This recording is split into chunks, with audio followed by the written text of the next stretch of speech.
highlights from the VidCon 2019 creator track. We'll be talking about from how much does it earn if you get a video with 16 million views to how to make thumbnails that people actually click on. I'm Chris, this is Yellow Productions. I do travel guides that are fun, informative, and entertaining. This is a live stream, so if you're on the live stream, ask questions, answer other people's questions. I'm totally looking forward to hanging out with you guys for the next hour, talking all about VidCon. And VidCon, it is the biggest conference for online video. It is like the Super Bowl of online video conferences. I've got my badge right here. It was just this last weekend, Thursday, Friday, Saturday. I spent all 3 days there, and so I wanted to spend this time today sharing with you the lessons that I learned about VidCon. By the way, somebody said these glasses that I got at VidCon from Adobe that I should wear them on this live stream, but they're so crazy to look through. I think I'd get a headache if I wore those any much longer. But just a couple highlights from me, and then we'll dive into the 10 things to know so that you can be successful on YouTube, or just learn a little bit behind the scenes about YouTube that maybe you never knew, or that you never knew you wanted to know, but you will after you watch this video. I really enjoyed meeting a ton of fans. The two most notable fans, when I was walking to VidCon and I'm crossing the crosswalk, the Anaheim police officer that is directing pedestrian traffic across the crosswalk, he goes, "Do you make Las Vegas videos?" I think, you know, that's one of the few times where it's okay to actually be recognized by a police officer because he enjoyed the Las Vegas series. And also, I was recognized by a couple from as far away as New Zealand. Those were the people that were furthest away. They came out to see Disneyland and saw some of the Disneyland videos. And so let's start with number one. The first thing you need to know to be successful on YouTube is about how to make money on YouTube. And these topics, they'll roughly parallel the different sessions that I attended in the creator track. And so if you want to follow along with just what the subject headers are in the description, I've got the titles that go along with all the different headers. So first, we're going to talk about how to make money on YouTube. That's something people always want to know. I think people look at big YouTubers and they say, oh my gosh, these people make tons of money. YouTube must be like a gravy train. Obviously, people watch my channel and they often assume that I do this full time. If you watched my assumptions video just last week, you'll know that while I don't do this full time, this is more of a part-time hobby. But when the session on how to make money on YouTube was actually put on by YouTube, and they had people from YouTube there to give the presentation, along with a bunch of creators that have turned YouTube into their full-time job. So the ways people make money on YouTube, number one is via merchandise, selling things, t-shirts, cups, mugs. I'm apparently not very good at this since I just give away things. Today, I'm going to be giving away a pair of Yellow Productions socks since I'm not a very good business person, but we'll do that giveaway more towards the end of this live stream as is customary. The other thing people do, the second thing people do to earn money is affiliate links. So people promote something, viewers sign up for it, and then they often get a little kickback. If I ever do that, I will tell you guys when I have a referral link. And on some of my videos, actually very few, I think I have that in there. But one of the ones is my video on how to, what the best credit cards are. And people always ask, how do I meet the minimum spend on my credit cards? And I recommend the service called Plastic, P-L-A-S-T-I-Q. And if people sign up, they get some free credit, and I get some free credit too, and so it kind of works out for everybody. The third way people make money on YouTube is via memberships. So you've probably seen this on a lot of YouTube channels where they'll have a little like join button where you can join a membership. People pay a monthly fee. I've not enabled that on my channel. Some people do it via Patreon as well. The fourth way is via Super Chat. So in like live streams like this, people can like essentially, I'd call it the equivalent of leaving a tip, but send a chat message that has a few dollars attached to it. It gets the chat at the top of the message board, and those dollars go to the creator. But the final way, well, not the final, before the final way is digital products. You'll see a lot of YouTubers doing this where they make an ebook or they'll sell some songs. They'll earn money off that revenue. But the way that I would say most people, the YouTubers that are really making a living on YouTube, where they're making their money is on brand deals. Brand deals with brands like GoPro or Nike or Old Navy, when these brands sponsor a YouTuber, there's generally a pretty good sized paycheck that goes with it, so other YouTubers say. So if you're curious for how people make money on YouTube, those are the major ways. And there was a discussion about brand deals because YouTube has this component called FameBit. FameBit is this marketplace where people can go and, like, as a YouTuber, you can essentially bid on like campaigns. Like brands will come in there and say, hey, I'm looking for someone to review my next curling iron for hair. And as a YouTuber, you can go in and say, I will review your curling iron for $100. And the brand reviews it, and if they like it, they might send you that thing and then say, okay, you can review it. You do it, and you get the $100. I have not done anything via FameBit, but there was also a great question about, well, should people reach out to brands or should brands reach out to them? And a lot of brands are on marketplaces, but they say generally the big brands or the big brand deals, the brands reach out to the YouTubers. So people often ask, how I ended up on the Korea trip. Well, that was actually the Korea Tourism Organization reached out to me and said, Chris, we'd like for you to come to Korea. Now, while I didn't get paid for it, they did provide for things on the trip, and so that was pretty neat. And I just want to give a shout out to Yippee. Yippee is testing out that super chat feature, and Yippee, congratulations. You are the first person ever to send me a super chat. So thank you very much for the $5. This actually, for this live stream, is the first time I enabled super chat as people talked about it. So thank you very much. Kathy says, you deserve to be paid as you work very hard. Well, thank you very much, Kathy, and thanks Yippee for putting that $5 in there again. Tony asks if I have brand deals. Not really. Like, I've done a few reviews where people have sent products and things like that. And I've done a few sponsored videos where people have paid to pay the videos, paid for the videos, or paid for me to come someplace like to a restaurant to review it. But I will tell you, all the opinions are my own, and no payment that anybody would give actually would sway my opinion of the place. And that is generally like, that is like 1% of all the videos that you see on this channel are that much.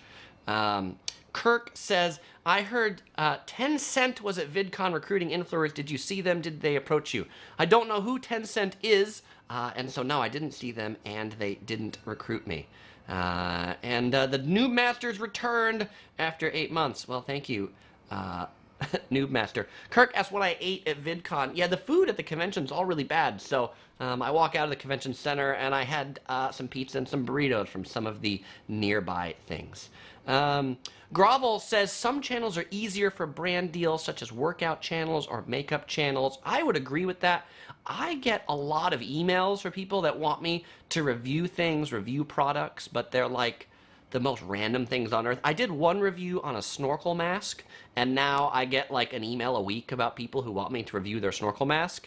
But I only want to review the good snorkel mask, not the lousy snorkel mask. So I generally just ignore all of those emails. All right, let's go on the second thing to know from VidCon to help you succeed on YouTube. And this is about collaboration. So I attended a networking event at VidCon for travel networkers. You might have seen the video. I shared the link out on my community page. I also shared the link out on Facebook. Jefferson Graham and I interviewed a few travel vloggers in this session. But VidCon puts on a lot of networking sessions where YouTubers can meet other YouTubers to find collaborations in that space. You will likely be seeing some future collabs on this channel as people that I met at VidCon. But something that's interesting about collaborations is I feel like the what's the word I'm going to use? I feel like the jury is mixed on whether they really help a channel or whether they don't help a channel. And of course, what I would say is I just think if collaborations don't like increased viewers or increased subscribers. Every collaboration I've done, I've ended up with a new friend, from Steve, who was in the Comic-Con video the other day, to Tyrone from the Roan Zone, who was in my Venice Beach videos, to Ben from Australia, who you've seen in a lot of videos, to Brigham Yen, who was in my LA videos, to, of course, Jefferson Graham. So I've certainly enjoyed all of the collaborations. Three of the more interesting people I met at VidCon, one was a lady who goes by the name of Crazy Van Lady. She's like Tootsie Rolling Stone Travels. She has a van life travels around the country in a van.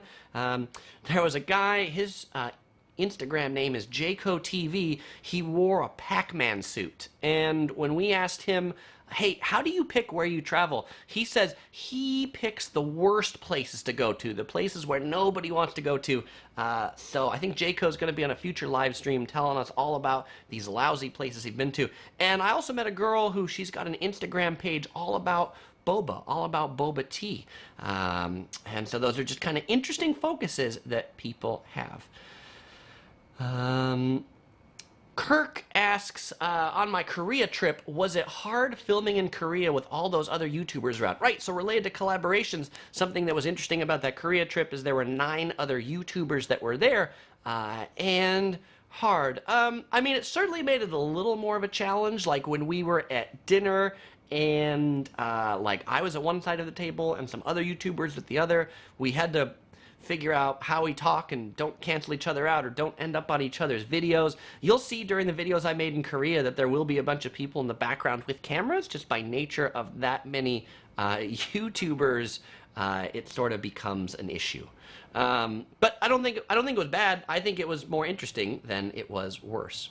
Kirk asks, have you gotten video block yet where you couldn't think up new content? Not yet, Kirk, so I guess that's good. Over 700 videos, and I have yet to come up with video block. Kirk asks if I've rode an electric scooter. I've seen so many people fall and get hurt on electric scooters, like in front of me, that I have not ridden an electric scooter yet. WRH41 asks, does YouTube pick the channels it wants to promote, or is channel growth organic? Love your channel, yours and Topher's. That's a great question.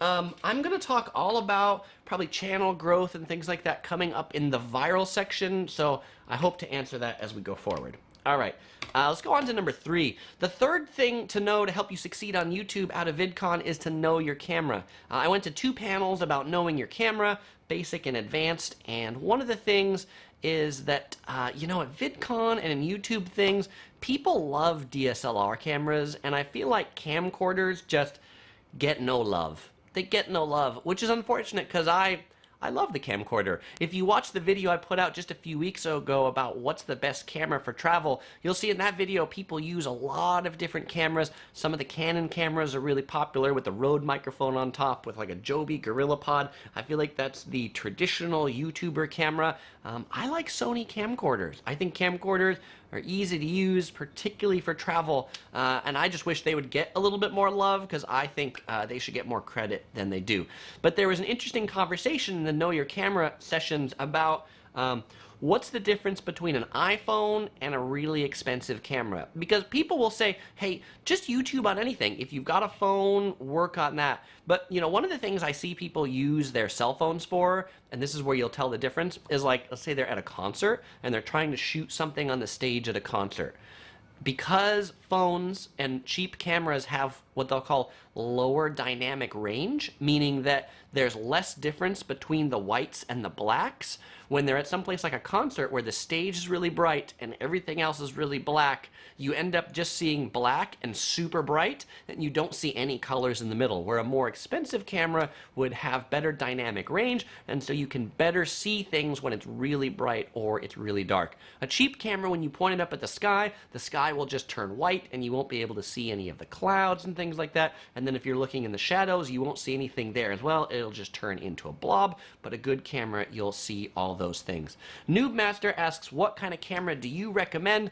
I would say check out my video on what's the best camera for travel that I just published 2 or 3 weeks ago.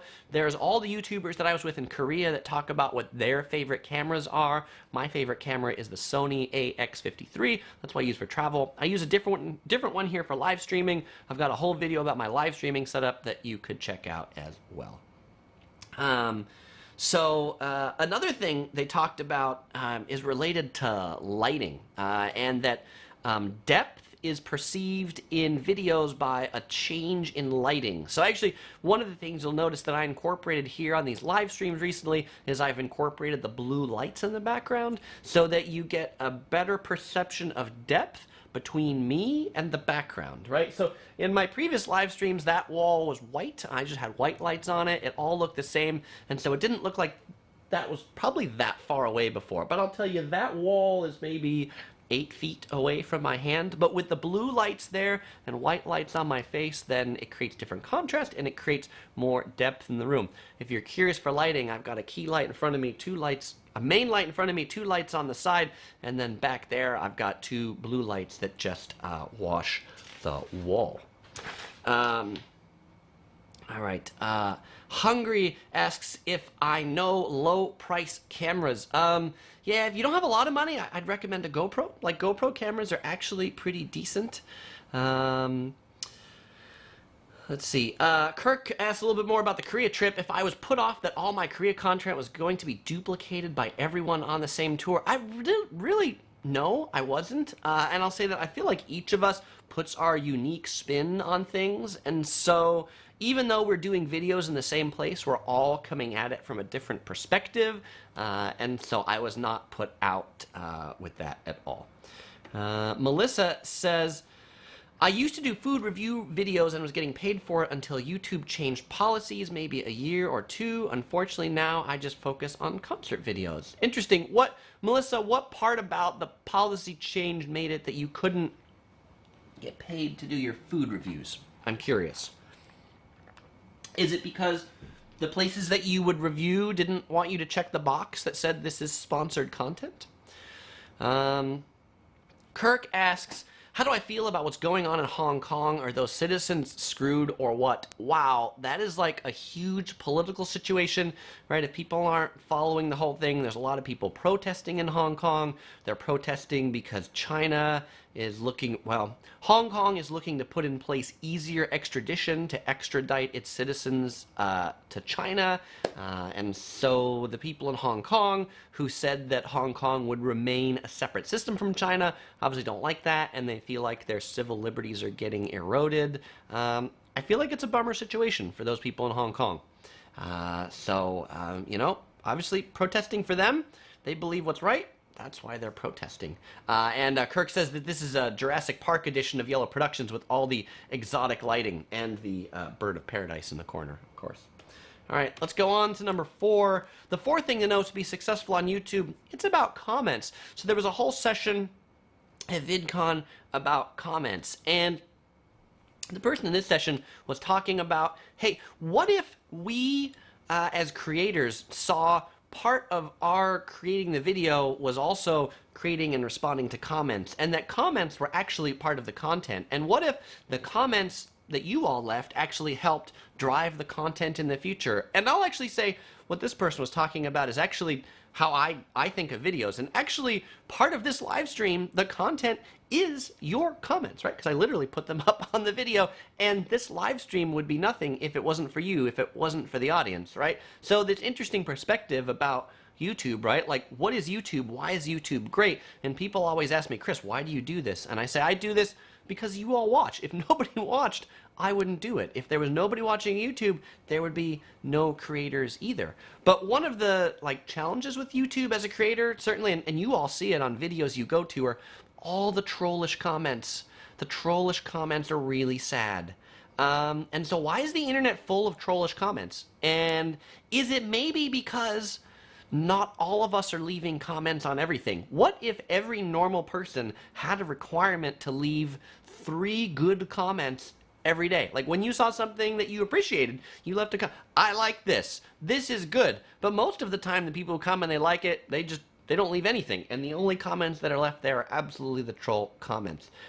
So if we all left good comments, we would overrun the bad comments with normal thoughts. So I would encourage all of you, as you're sitting someplace and you're thinking something and you like something and you resonate, let it be known so that those comments can be out there. So Kirk says, tell the truth, is comparing subscriber counts the ultimate measuring stick? So that's a great question, and I think that often, like, that's the broad brush perspective, you know? So it's like, maybe much like kids in school, like they'll ask each other, like, how old are you or how tall are you? It's the same thing with the YouTube channel. The first easy measure you can say is how many subscribers that you have. How many subscribers does this channel have? But subscribers is not everything, because, and I would say the metrics to really look at for a YouTube channel is not subscribers, but it's amount of video views.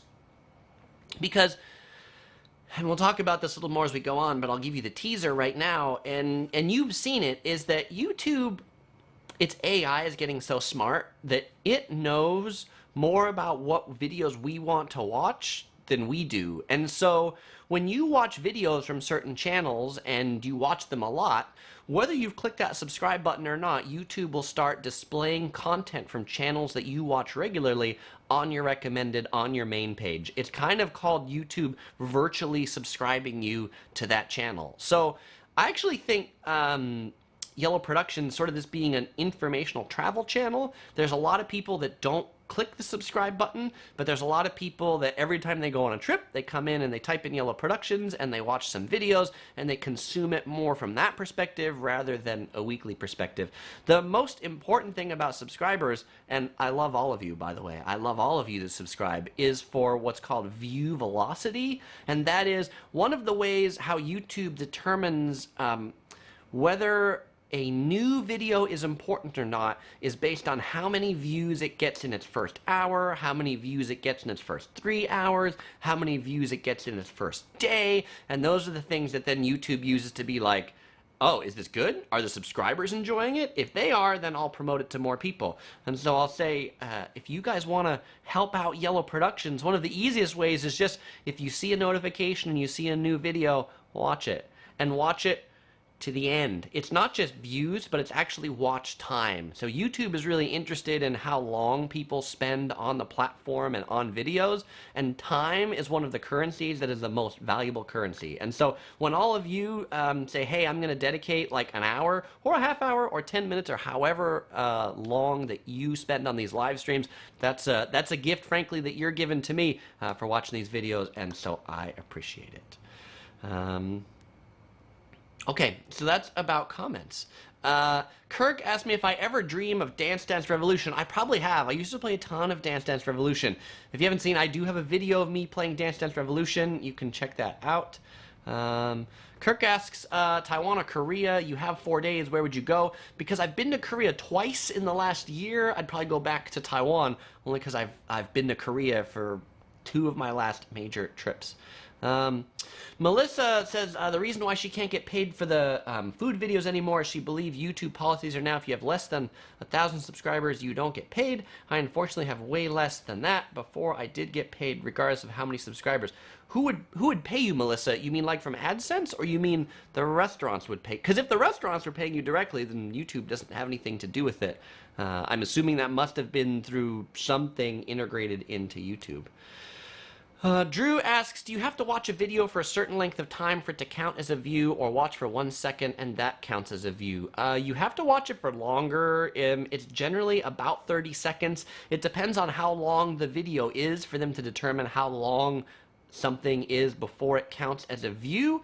But what is more important than really just that view tick is watch time. So YouTube promotes videos that have more watch time and more percentage watch time. So for example, let's say I've got a video that there's 2 videos and they're both about cheap eats in Las Vegas. I've got one and someone else has one. They're both 10 minutes long. But in my video, on average, people make it through 7 minutes of the video, and this other person's video, on average, people only make it through 4 minutes of the video. Then YouTube will promote mine because mine has more watch time, and YouTube says this video is more relevant because people watch it for longer. Kirk asks, he says he has YouTube Red. Do you get money from me since I don't get ads? Yes, a portion of your YouTube Red payments that you make to YouTube do go to creators. And in the YouTube analytics, when they show revenue, they show views that run ads, and then they also show views that come from YouTube Red. So if you have YouTube Red, you're absolutely supporting your creators. I think that's a great way to do it. I have YouTube Red as well. Jesse says, since you are someone with YouTube fame, do you ever feel endangered putting yourself out there? Asking because of the news of Bianca Devins. I apparently missed the news of Bianca Devins, so since I don't know that news doesn't scare me. I generally try to not be scared about it because I don't think that does me all that much good. I will say sometimes comments or questions, if people get a little like too creepy or too close, then I kind of back off. Usually people that leave public comments are generally fine. Sometimes the private messages people send me can be a little bit like, oh, I don't know. But I will say, anytime anybody actually like comes up to me and says, Chris, I love your videos, I love to see them, and I think that's fantastic. I mean, there are certainly some things that, while I'm generally public about a lot of things, I am private about, like exactly where my house is and exactly where I work, because I don't really want people turning up at those places. So I appreciate everybody letting me have that little bit of privacy. Ricky says, hey Chris, how do the live videos help you? Right, so I have two answers for live, and I would get to this another way through the numbers, but I'll answer it now because you asked it. So live videos, I'd say they help in two ways. One, because you all are on the live stream and you kind of watch for a long time, they have a lot of watch time duration, and so that's generally good for the channel. They have a lot of engagement in that people leave comments and we talk, and so that's like YouTube looking at engagement and comments. Videos that have more engagement, more likes, more shares, then YouTube thinks those are better videos. And then also, and you've probably noticed this, that when somebody is live streaming and they're live streaming on a certain keyword, the live stream will be at the top of the YouTube search. So right now, because VidCon is in the title of this video, if someone were to search on VidCon, this video would be at the top of their search results. And I will say, like, last year, when I went to VidCon, I did a live stream through the exhibit hall, and I did a recorded 4K video through the exhibit hall. The recorded 4K video was much higher quality, a much better video. It got about 1,500 views, 1,500. The live stream I did got 5,000 views. Lower quality because it's live streamed, but because it was live streamed, it had a higher ranking in the search results. So, let's see. Kirk says, Chris, wink once if you have Yellow Productions groupies, wink twice if you don't. I think there's probably a few Yellow Productions groupies. Hungry asks, what's my favorite instant noodle brand? I don't know. I like a lot of different instant noodles. I will probably say, this will maybe be an interesting answer. My favorite, like, make-it-home noodle is actually by Prima Taste. It's like a Singaporean brand. They make laksa, and I like their make-it-home laksa kit.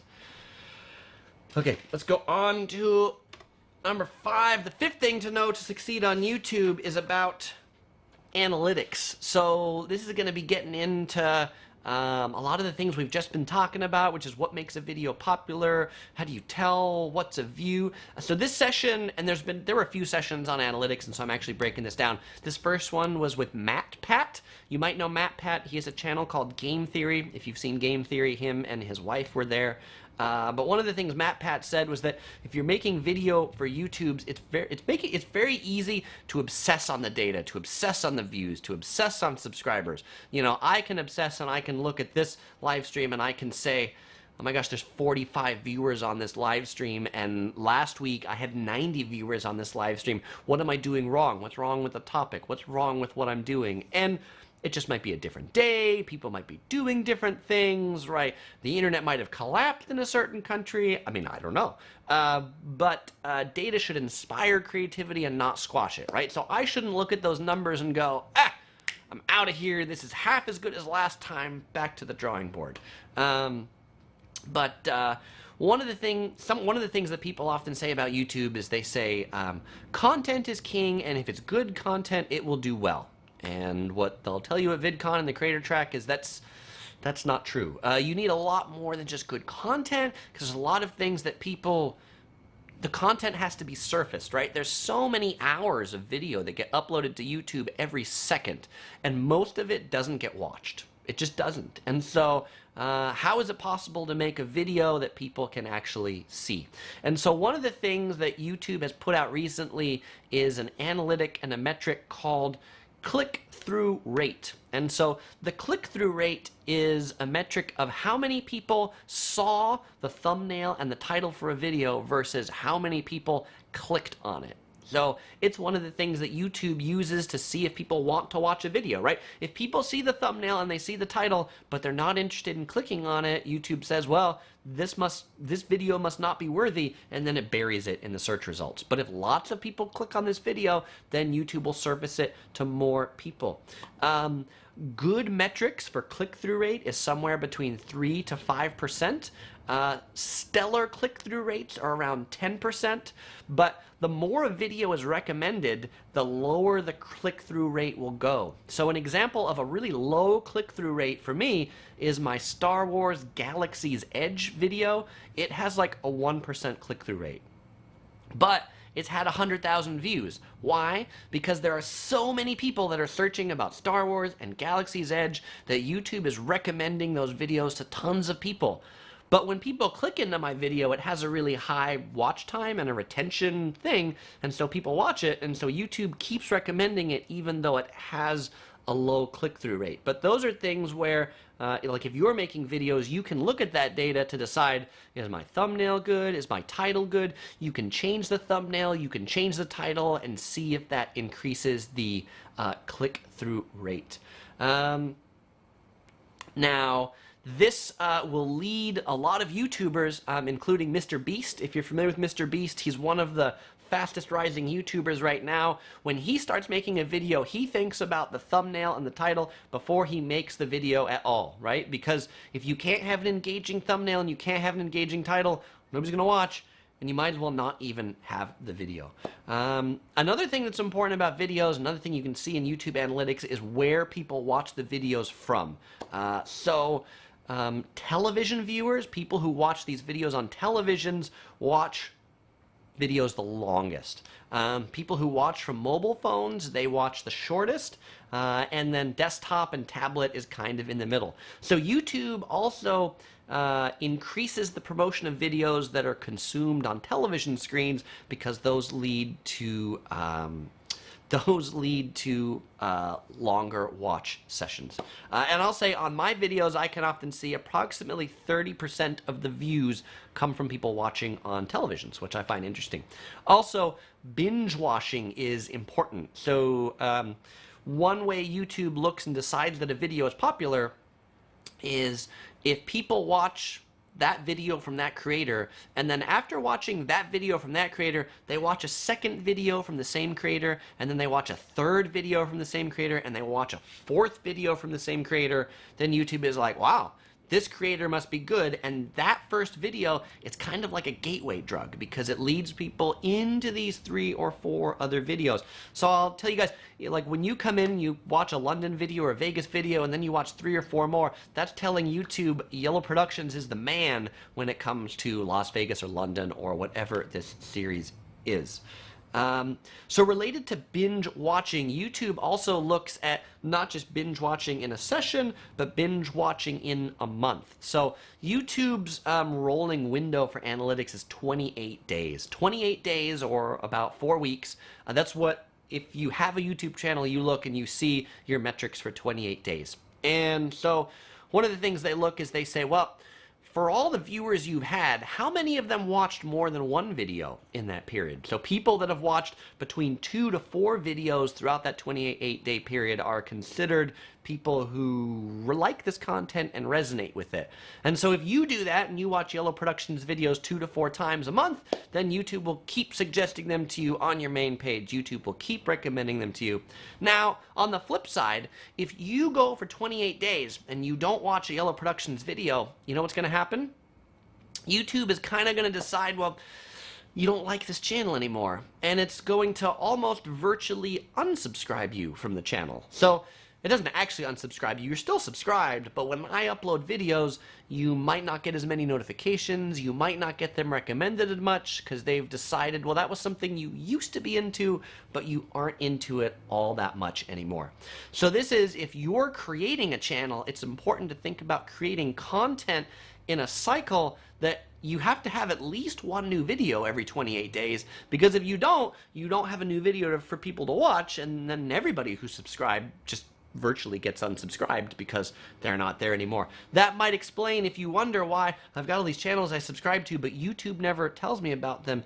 That is absolutely why. And this is where I'll say YouTube's AI is almost too smart for subscribership, and why subscribership isn't as relevant of a number anymore, and why people are looking at per month how much watch time a channel generated, and per month how many views it generated. That's a better metric than just how many subscribers.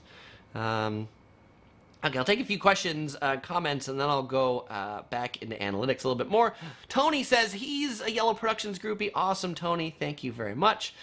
Creepy says, hey, I shouldn't take it personal that only 45 people on the live stream, because actually the number keeps going up and people are staying, so that tells me it's good, because now we're at 49, so thank you, Creepy. Grovel says he's thinking about making a weightlifting channel. I just need to find a private gym I can film at. That'd be cool. Ricky asks if I'm able to add advertising in the live stream. So the advertising in the live stream basically comes once this video is archived. Then if you watch the archive, right, it rolls the beginning thing.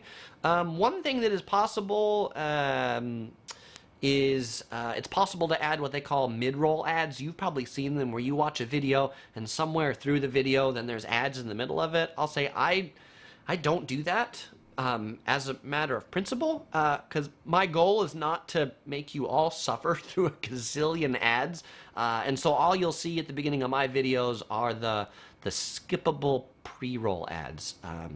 I can also enable the non-skippable ads, which, like, you've seen it, like you've watched music videos where you're like, oh, why can't I skip this, right? That's because the channel owner has enabled non-skippable ads, which pays more per ad, but it just annoys people, and I don't want to annoy people.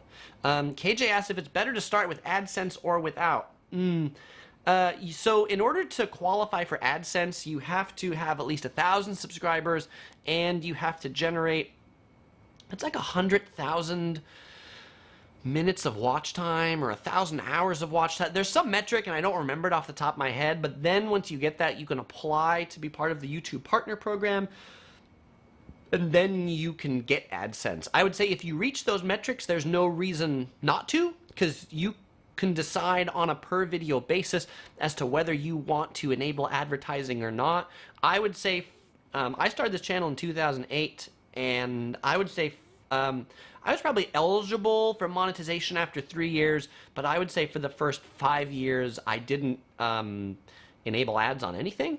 And then I sort of selectively enabled them on things, and as I've started doing more here on YouTube and I've started to spend more money on cameras and more money on lights and more money on these things, I've enabled more ads. Because, oh boy, Jessica, you annoy me. Okay, Jessica's in timeout now. So, all right. And if you didn't see Jessica because you weren't on the live stream, she said like hi 80 times, which is annoying. All right, so I enabled ads so I can help pay for a lot of these things, a lot of these increases, so that you all can have better video content, so I can justify the purchase of a lot of these expensive things. All right, let's see. Kirk asks if I've ever been to Tahiti. I have not been to Tahiti.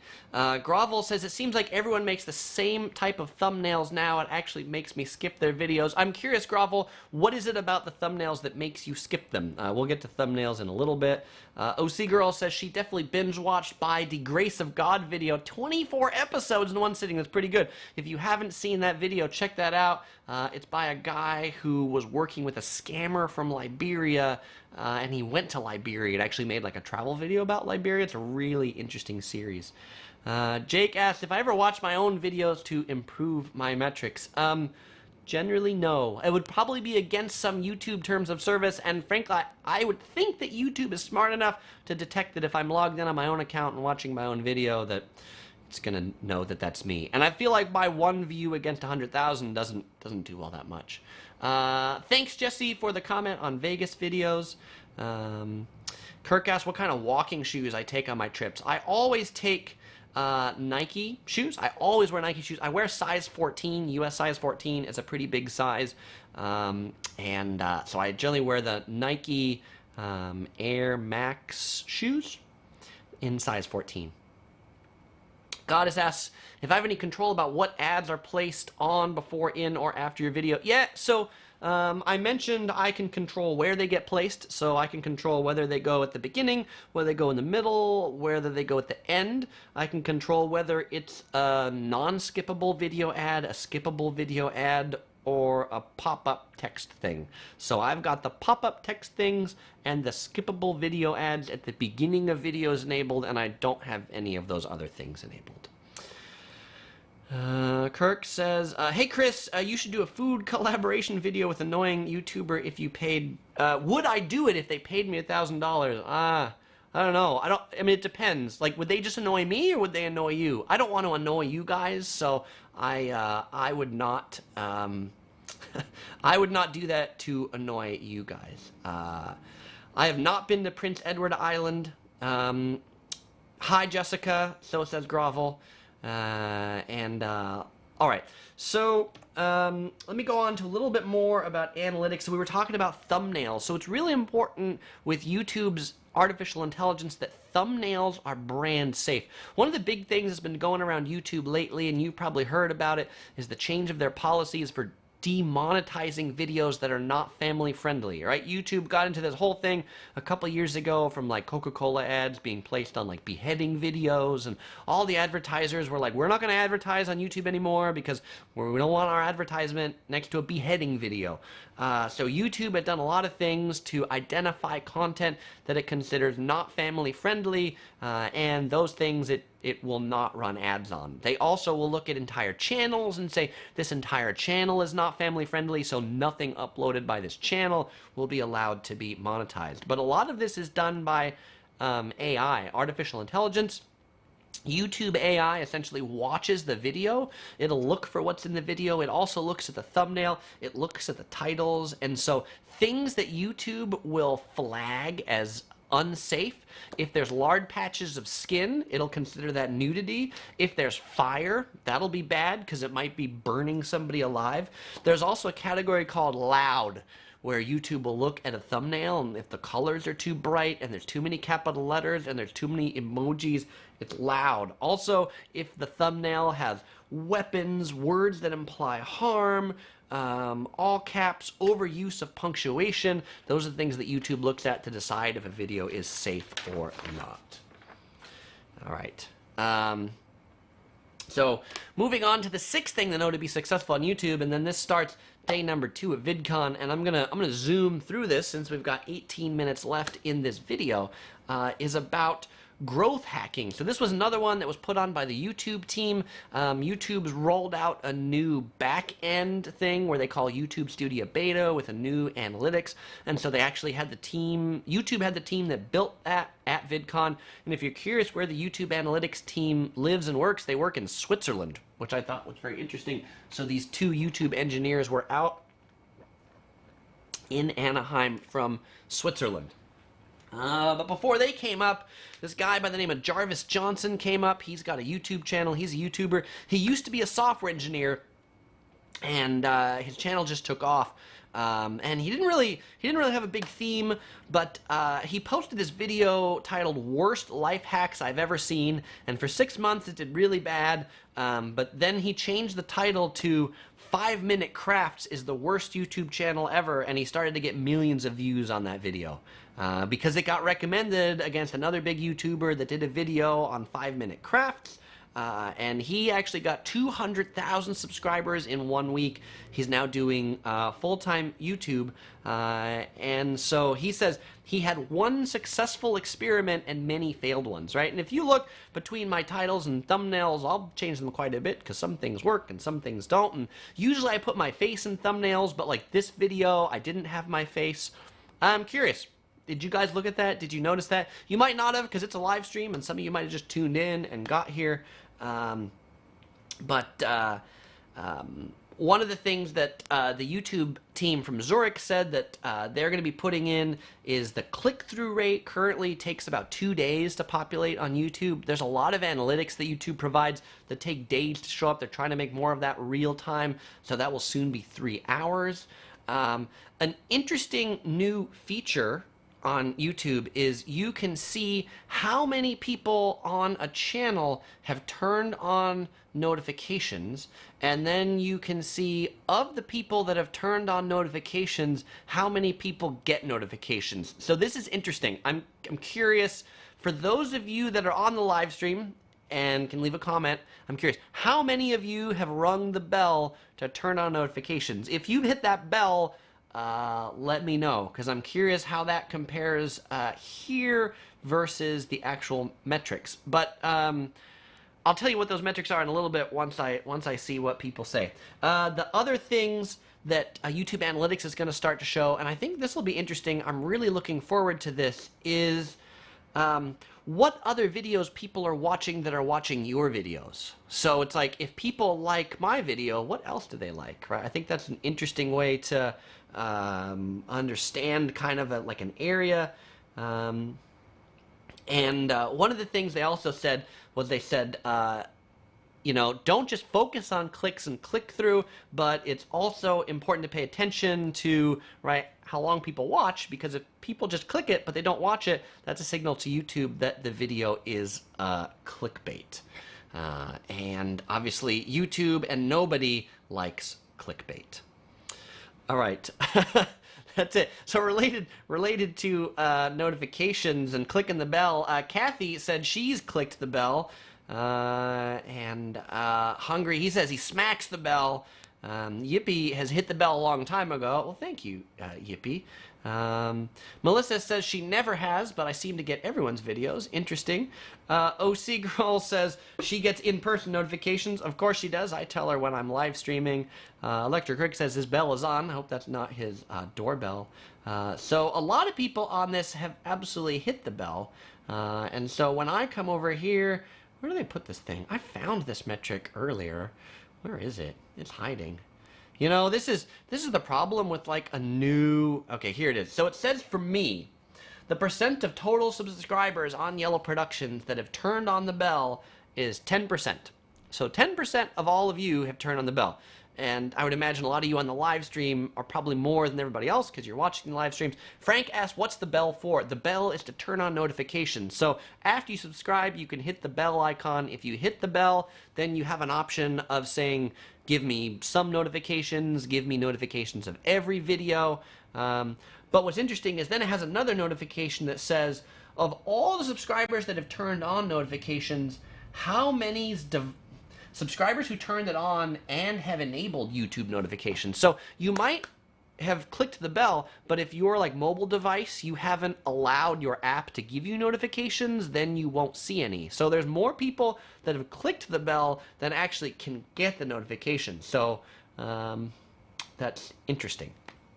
All right, and so there's often people who say, well, I clicked the bell, but I don't get notifications. Well, that might be a reason why, because you didn't do it on the app. Yeah, and so Hungry says, wait, only 10%? Yeah, the typical range on YouTube is between 10 and 30%. So I guess I'm in that range, but if more of you are on and haven't clicked the bell, hey, click that bell, get my number up. I would appreciate it. Kirk asks if I've done a meetup. I have not done a meetup yet.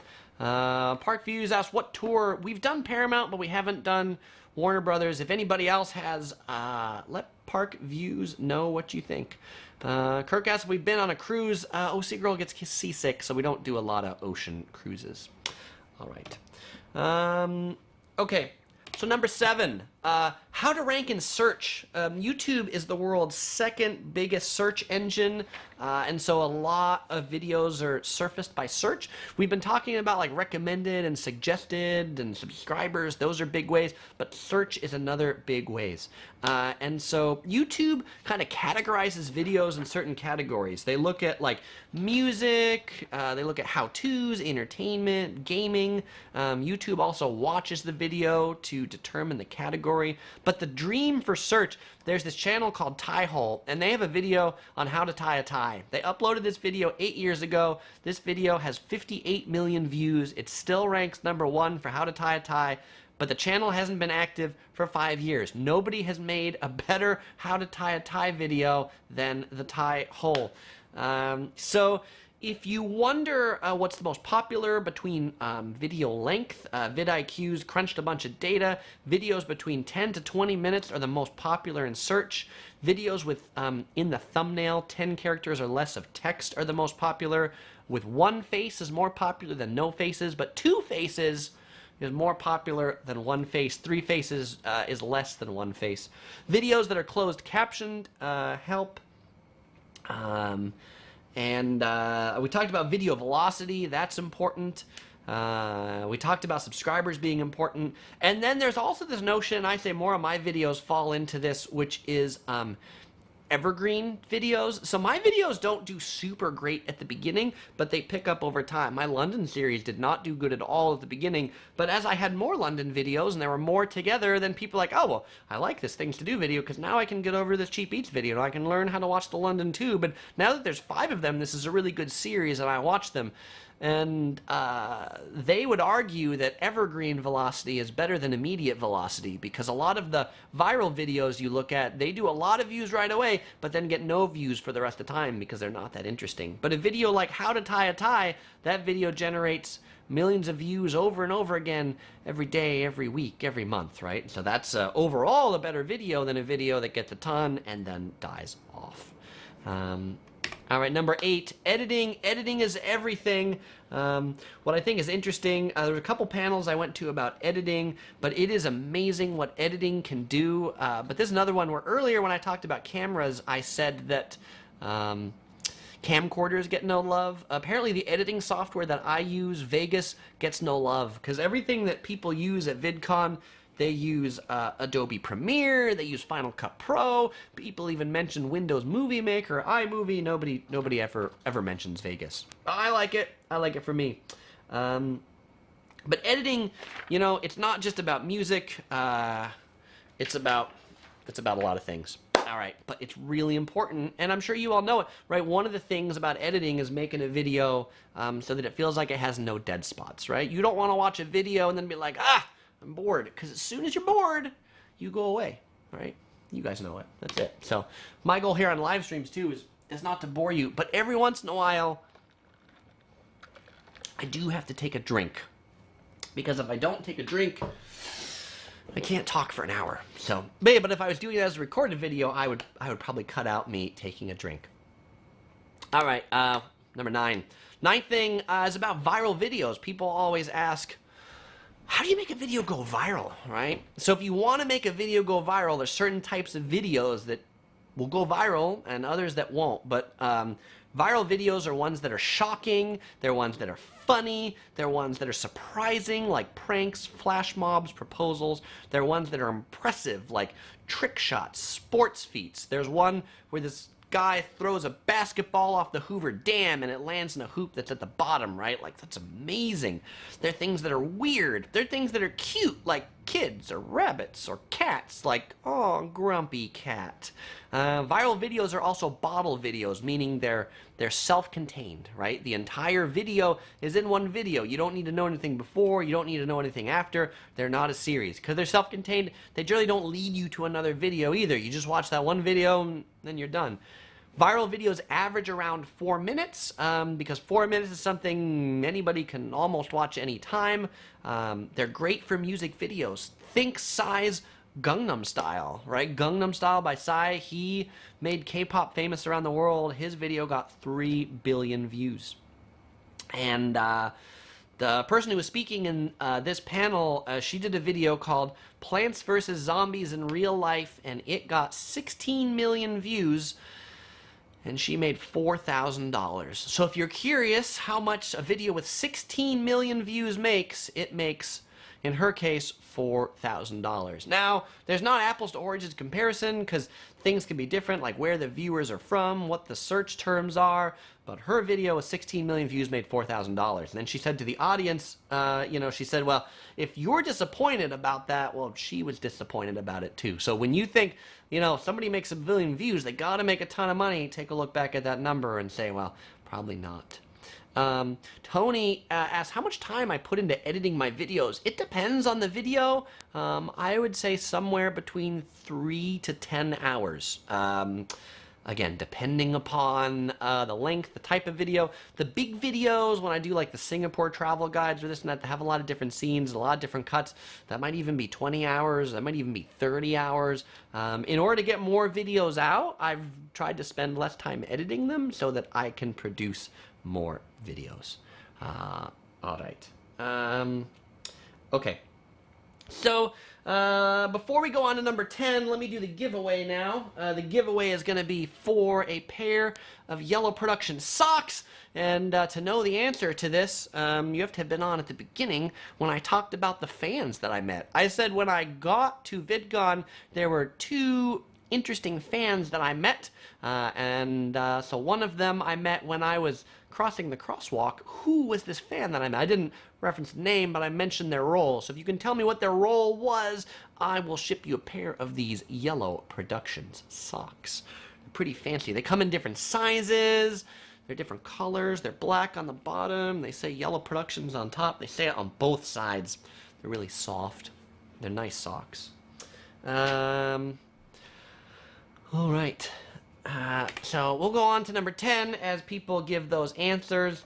Kathy gave an answer, but her answer is not right. There was another person I mentioned in the crosswalk. All right, video thumbnails. And Kathy wins.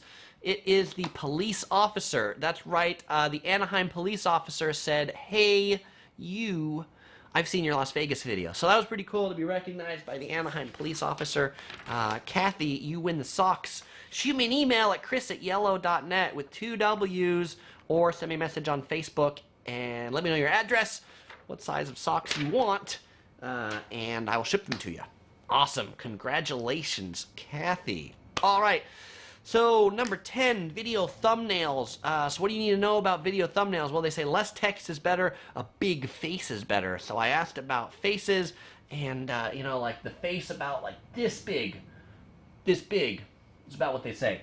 2 faces better. Some of the best colors in thumbnails: black, gray, white, and navy blue. You'll see a lot of people outline faces to stand out. Arrows are good. But the biggest tip, and actually somebody said this, where they said the problem, they don't like everybody making YouTube thumbnails that look the same, and so they don't click on them when they look the same.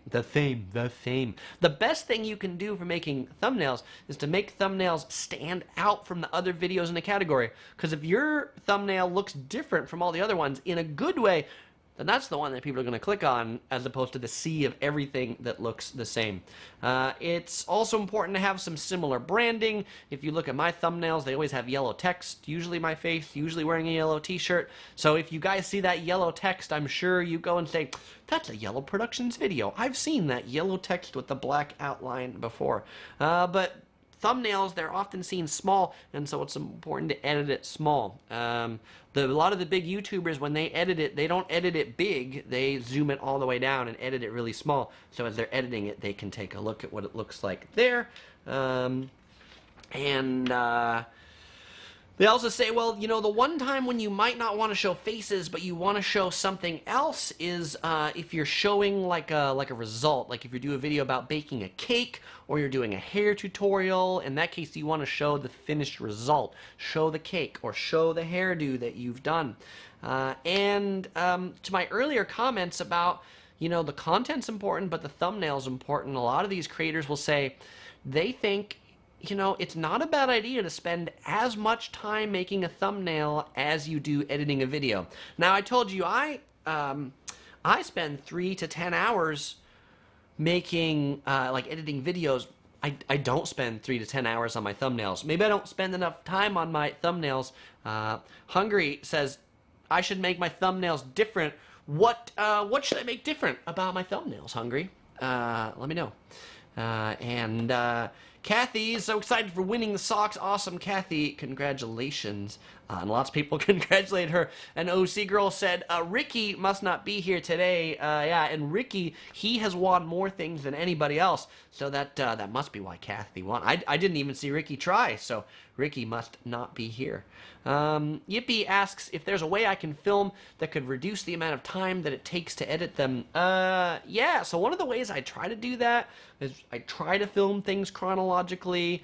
I try to not have to like replace audio, do too much editing in it. I try not to have voiceovers I have to do later. I try to get all the audio I need at the time I'm shooting the video. And I try not to put in too much B-roll, because the more B-roll that I have, the more time it just takes to put all that in and find all of it and categorize on it. And so that's why it gets there.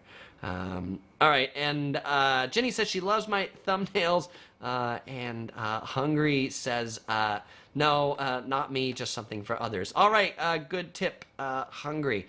So then there was also a question about thumbnails where people asked, should they go back and update all their old thumbnails to look like it? And the general advice was not to optimize backwards, but just to try to get 1% better every week and optimize forwards instead.